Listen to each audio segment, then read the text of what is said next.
Imagine being a child star living every kid's dream, but behind the glittering lights, you're slowly dying inside.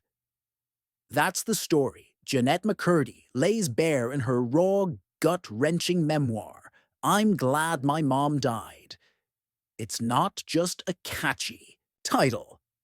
It's a painful truth wrapped in humor, vulnerability, and unfiltered honesty. This isn't a book about fame. It's about survival, about finding your voice when everyone around you wants to silence it, and about letting go of the person who made you suffer the most, yet claimed to love you the hardest, her mom Jennette McCurdy. Known to many as Sam Puckett from Nickelodeon's iCarly, was the loud, tough comedic sidekick fans adored. But behind that loud mouth was a terrified little girl trying to please her emotionally abusive, manipulative mother. I'm Glad My Mom Died pulls back the curtain on what it truly meant to grow up in the spotlight and under the shadow of a parent who demanded perfection but left destruction. From the very first chapter, Jennette takes us to her childhood, a time filled with anxiety, fear, and a desperate desire to be good enough. She was only 6 years old when her mother decided that she should become an actress. Not because Jennette wanted to, but because Deborah McCurdy wanted to live vicariously through her daughter. Acting wasn't an option. It was an order. Jennette didn't want the spotlight. She just wanted her mom's approval. So she obeyed. Jennette describes her mom as dramatic and controlling, constantly reminding her children that she had survived cancer and had given up everything for them. That guilt trip would become a weapon Jennette's mom wielded often. And it worked. Jennette would do anything to make her mom happy. She learned early that being obedient meant being loved. So she starved herself, wore uncomfortable outfits, smiled on cue, and gave up her childhood. But even when she did everything right, it was never enough. Deborah taught Jennette how to restrict calories and keep her body thin under the guise of calorie counting. By age 11, Jennette had a full-blown eating disorder encouraged by her mother. This became one of the book's most heartbreaking themes, how body image control and abuse were disguised as love and guidance. Her mother would shower with her until she was 17, perform intrusive medical exams at home, and read Jennette's diaries, all while claiming it was for her own good. The boundary between mother and daughter didn't exist. When Jennette booked iCarly, it should have been a moment of celebration. Instead, it marked the beginning of more intense pressure and emotional trauma. As her fame rose, so did her mom's expectations. On set, Jennette had to deal with what she calls the creator, a powerful, unnamed figure many believe to be Dan Schneider. He allegedly offered her alcohol as a teenager and created an uncomfortable, inappropriate work environment. But she was told to stay quiet, to smile, and to be grateful for the opportunity. Her mom made it clear complaining wasn't allowed. At home, Jennette's life was no better. She had no privacy, no independence, no room to grow. Everything she did was for her mother's approval, and that approval was fleeting. Deborah's moods were unpredictable. She could be loving one moment and explosive the next. Jennette tiptoed around her mom's emotions, living in a constant state of anxiety. Then came the spin-off show, Sam and Cat, where Jennette starred alongside Ariana Grande.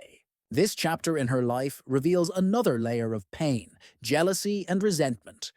While Ariana was allowed to pursue other opportunities, Jennette wasn't.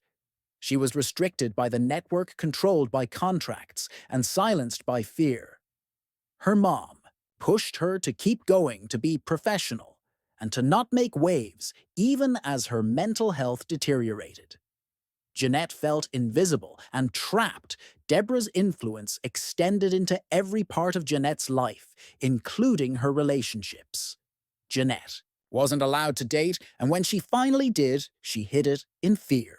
When her mom discovered she was seeing someone, she unleashed a storm of emotional manipulation, including threatening emails and guilt-laden messages. Jennette was torn between being true to herself and protecting her mom's feelings. Guess who? As Jennette grew older, she began to question the world she was raised in. Therapy wasn't an option under her mom's roof, but after Deborah's cancer returned and she eventually passed away, Jennette was forced to confront her grief and confusion. Her emotions were complicated. She didn't feel what she was supposed to feel. Relief mixed with guilt. Sadness mixed with liberation. Most of all, she was finally able to begin asking a terrifying question. Who am I without her? That's where Jennette's story takes a powerful turn. This isn't just a memoir of trauma. It's a journey of recovery. She begins therapy, she opens up about the abuse. She struggles with eating disorders, depression, and addiction. She attempts to process her anger and grief. The process is messy and unglamorous. There's no quick fix. But for the first time, she is living for herself, not for the version of her that her mother created. In one particularly moving part of the book, Jennette recalls writing a one-woman show about her experiences. It was called I'm Glad My Mom Died, and she felt terrified to share such a provocative title. But she realized that truth isn't always neat or digestible. Sometimes it's sharp, sometimes it offends. But it's hers, and claiming it was the beginning of her healing. Throughout the memoir, Jennette writes with a voice that's both brutally honest and darkly funny.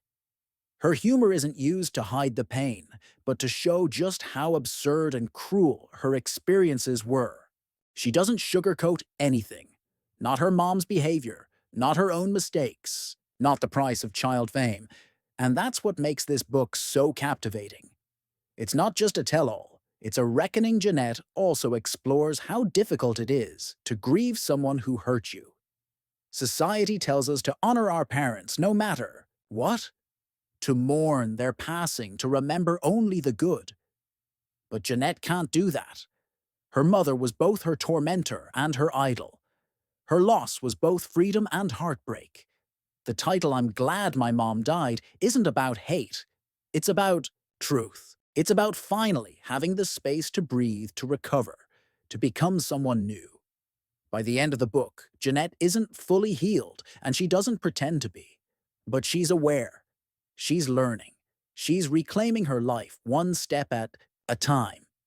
The little girl who once lived in fear now writes her own story, and this memoir is a bold, brave beginning. For anyone who's ever struggled with complicated family dynamics, with people-pleasing, with trauma, or with identity, I'm Glad My Mom Died will hit hard. It's not just a celebrity memoir. It's a survival story. And it forces you to ask difficult questions about love, family, and freedom. Jennette McCurdy's story will make you laugh, cringe, ache, and think. But most of all, it will make you listen. Because in a world where silence protects the powerful, her voice shatters the silence. If you want to listen, full audiobook for free. Link in description. Thank you.